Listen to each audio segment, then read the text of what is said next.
Harvard Divinity School. 100 Years Rudolf Steiner, December 15th and 16th, 2025. Okay, next we will have Sara Siqueira, who is a cardiologist, researcher, and postdoctoral research fellow at Harvard Medical School, focusing on the intersection of science, spirituality, and non-material dimensions of reality. She'll be speaking on spirituality and the reconstruction of scientific epistemology, Goethe, Steiner, and Spiritism beyond Newtonian reductionism. Good afternoon.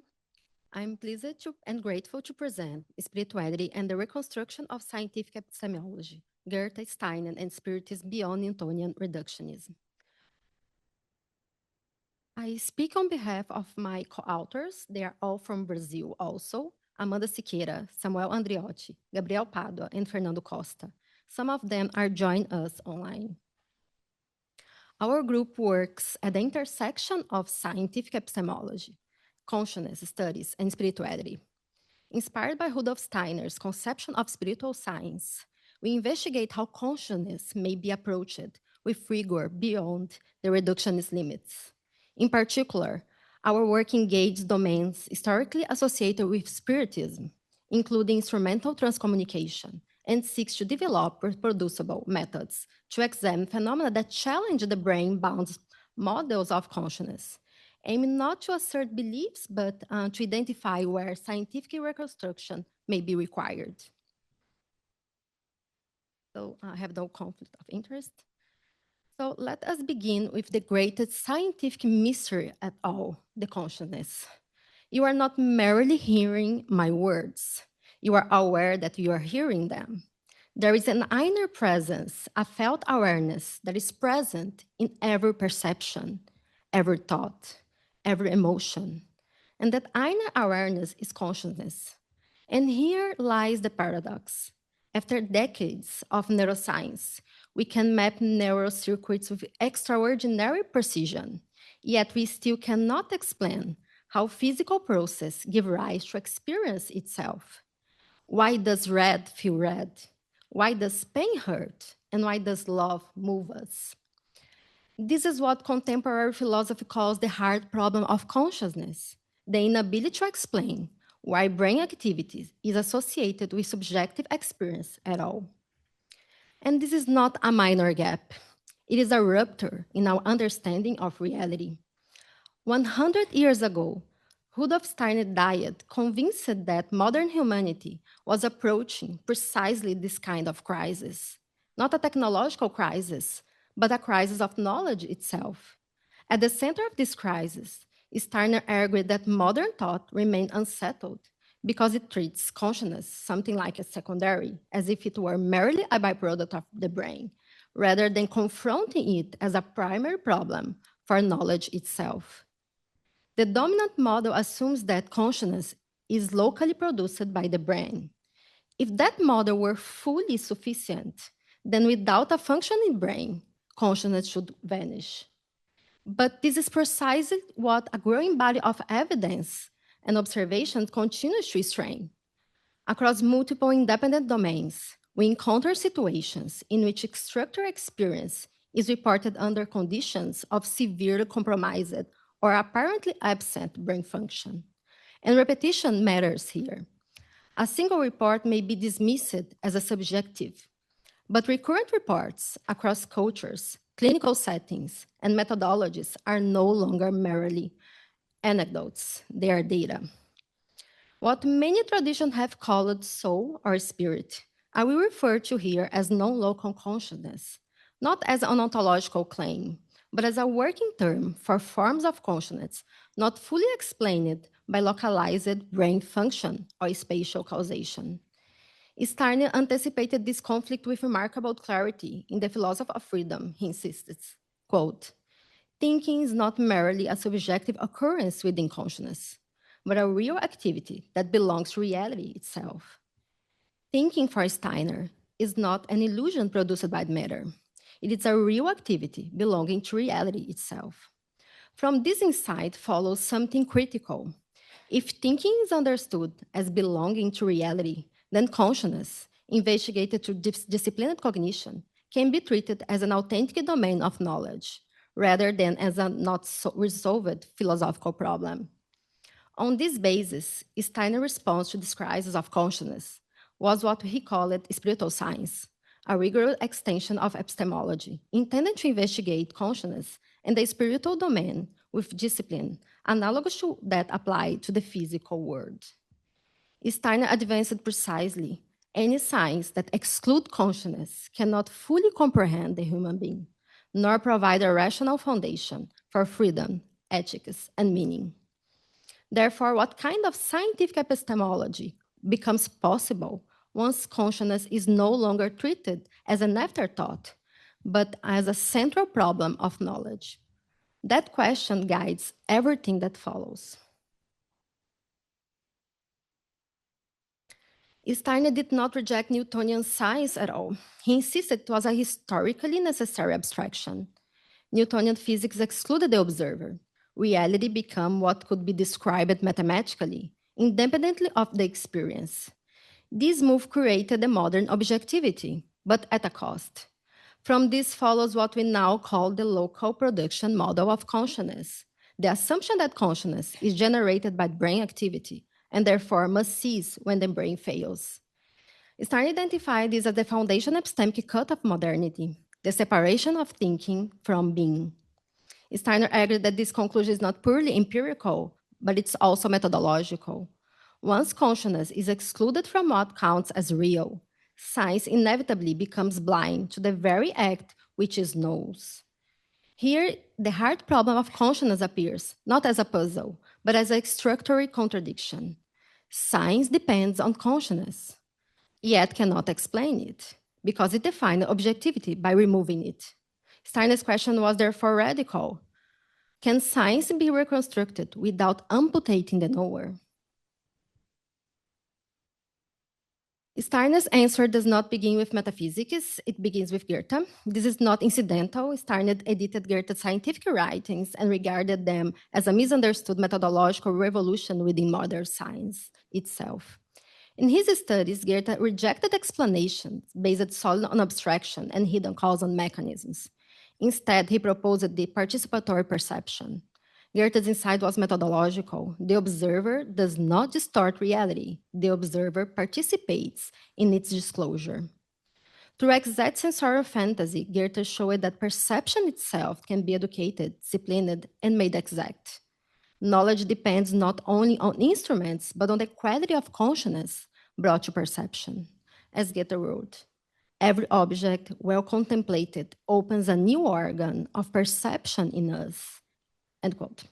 Steiner interpreted this not as poetry, but as epistemology.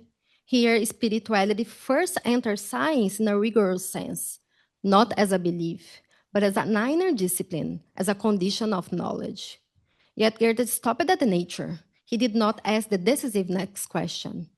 What is the epistemological status of consciousness itself, the faculty through which all perception occurs? Goethe prepared the method. Steiner recognized the next task. If perception can be educated, then thinking itself must become an object of scientific observation. Here, Steiner becomes singular. In the philosophy of freedom, Steiner performs a phenomenology of thinking, not theorizing about thought, but directly observing it as a lived activity. What do we discover? Thinking, when observed purely, has no spatial location, not measurable extension, no physical properties. Yet, it is experienced as lawful, universal, and objective. Thinking is real, but non-spatial. From this observation, Steiner draws an inference that matters for epistemology. If the most basic act of knowing is experienced as non-spatial, then explanation of consciousness based only on spatial process are at minimum incomplete. The implication is methodological rather than metaphysical. As Steiner argues in The Riddles of the Soul, the brain may be necessary for the earthly expression of consciousness, but it's not sufficient as a complete explanation of its origin or nature. This became the foundation of Steiner's spiritual science. Here, spirituality received the precise meaning, not private belief, but law-seeking cognition, grounded in the educated consciousness. Imagination, inspiration, and intuition are not fantasies. They are, for Steiner, secure stages of cognitive transformation pursued with ethical self-discipline. This is the spine of the entire argument. Once consciousness is recognized as not fully reducible to local spatial causation, the question shifts to whether phenomena beyond the brain are possible, to how they appear, and how they may be investigated scientifically. That brings us to the empirical pressure. Steiner insisted that a reconstructed epistemology could not remain purely theoretical. A serious inquiry into consciousness must eventually confront facts that strain dominant explanatory frameworks. As he wrote, quote, "Man cannot speak truly and completely of his physical world unless he recognizes in it the revelation of the spiritual world," end quote. And in theosophy, Steiner posed a methodological challenge. How can we understand ourselves if we assume that only the physical world is reality? That tension has now become explicit through a range of phenomena that challenge strictly brain-dependent accounts of consciousness, what is often called as no-local consciousness.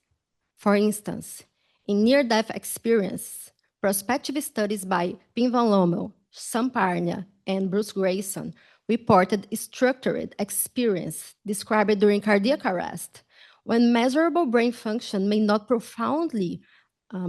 be profoundly reduced or absent. Patients report awareness, current thoughts, memories, and in some cases, experience that could later be independently verified. Similarly, in advanced neurodegenerative disease like dementia, some patients show unexpected periods of clarity and current identity shortly before physical death, a phenomenon known as paradoxal lucidity. In addition, research programs led by Ian Stevenson and Jim Tucker documented decades of cases in which young children report detailed memories apparently corresponding to deceased individuals, later subjected to independent verification. Across cultures, individuals report spontaneous experience described as after-death communication, typically characterized by a sense of continued identity, meaningful interaction, and clarity of awareness attributed to a deceased individual.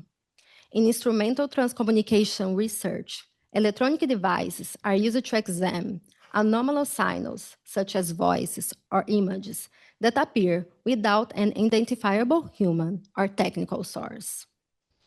Regardless of how one interprets these cases ontologically, these recurring cases are difficult to reduce to non-brain-based mechanisms, and therefore test the assumption that consciousness is confined to a single brain and lifetime.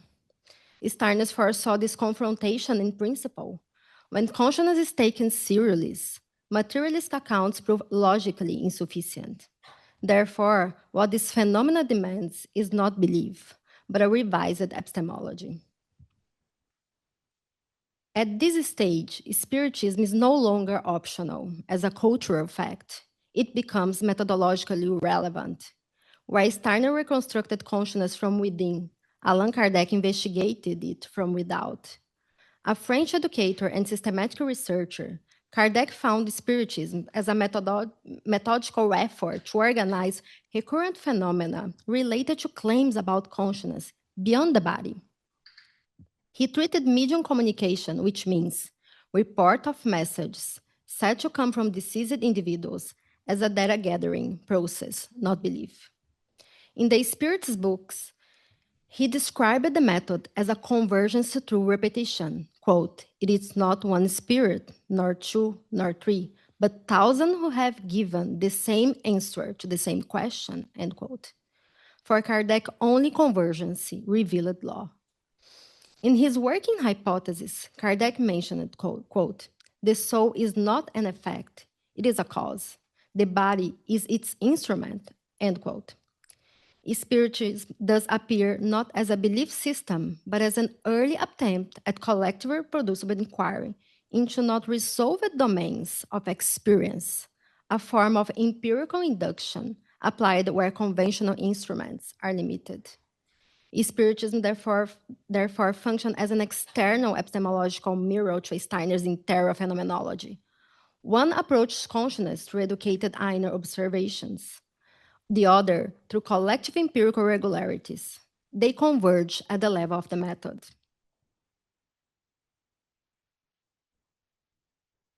"100 years after his death, Rudolf Steiner confronts us with a question that science can no longer postpone. Can scientific epistemology be reconstructed to include consciousness without collapsing into subjectivism? Goethe taught us that perception must be educated. Steiner went further. He argued that thinking itself is a real, non-spatial, lawful activity belonging to reality. Kardec and Spiritism addressed the same epistemic problem from without, through comparative investigation and empirical convergence. The implication is methodological, not metaphysical. What if science followed its own rigor to the point where consciousness itself became an authentic object of inquiry? In such a framework, ethics is no longer mere social convention, responsibility is no longer optional, freedom is no longer abstract. Education becomes the cultivation of consciousness. Justice becomes developmental. Life becomes intelligible as moral biography, not merely biological accident. A civilization that cannot account for consciousness cannot ultimately account for responsibility, dignity, or meaning. Steiner did not ask us to give up on science, he asked us to complete it.